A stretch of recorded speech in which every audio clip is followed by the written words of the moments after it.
Hey everyone, welcome back. So today I'm going to be sharing some more of my unpopular K-pop opinions, and my goal for this video is to call each and every person who's watching out in some way or another. Like, there are so many things I see K-pop stans saying or doing that make absolutely no sense, and I just need to state how I feel. Obviously, if these opinions apply to you, I'm not trying to insult you, I just want to make you think about whether or not you're being a little ridiculous. This is just my opinion, so you're obviously super allowed to disagree, and maybe I'm the one being ridiculous, who knows? Like, if I'm being ridiculous, call me out, but without further ado, let's get into the video. 1. I don't stand but is the dumbest phrase ever.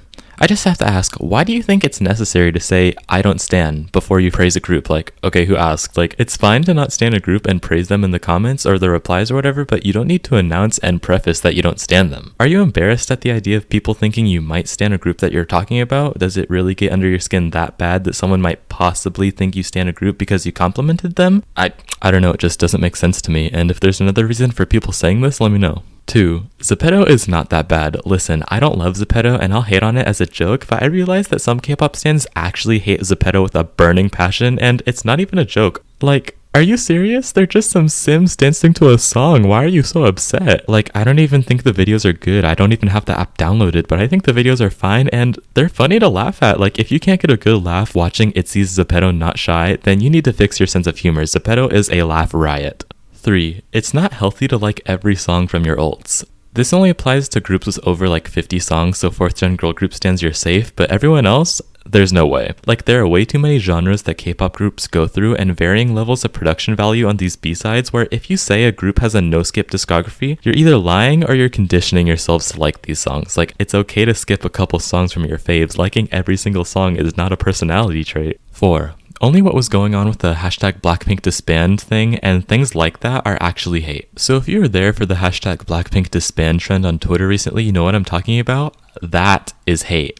With those blinks, and yes, they are blinks, don't try to tell me they're not, we're saying about BTS was fully hate, and we shouldn't label people calling a group a flop hate because it's not the same, like, at all. When people say something similar to, oh, every song by this group is a flop, like, that's just being rude and maybe anti-behavior, but not necessarily hate, because how can we use the same word for people throwing literal slurs and just insulting music? Either we need to make a new word for, like, serious, genuine hate, or we need to stop using the word hate for everything.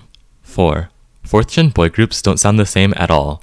No, okay, go listen to these songs by 4th gen boy groups and tell me that they all sound the same. How can you say that all 4th gen boy groups sound the same when these songs exist?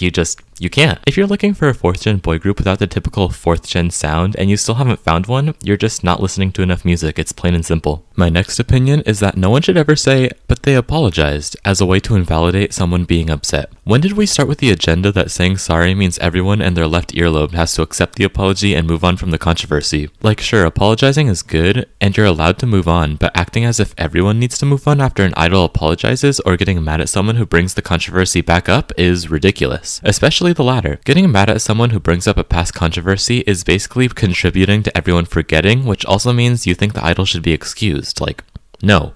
Anyways, let's move on. My final opinion is that international fans are just as bad as Knetz, and even if it's in different ways, it doesn't change the fact.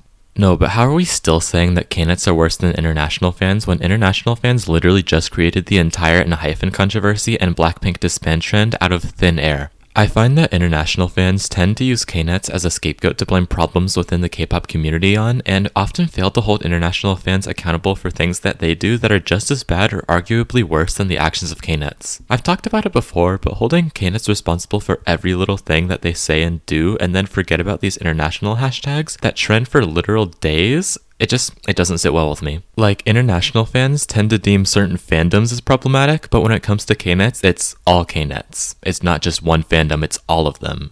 And is that right? No, it really doesn't seem like it. And that concludes this video. Did I say something that applied to you? Did I not? If I really didn't, then good for you because you're better than me. I'm definitely not perfect, and I'm kinda calling out my past self with some of these opinions, but I'm not telling you which ones. No, I am not. If you liked the video, liked my opinions, like me in general, make sure to subscribe and turn those notifications on because I post every day and there's never a lack of content. Honestly, like, it's summer and when I have nothing to do, I either make videos or exercise or study, and that's just why I make so many videos. So yeah, see you all tomorrow and thanks for watching.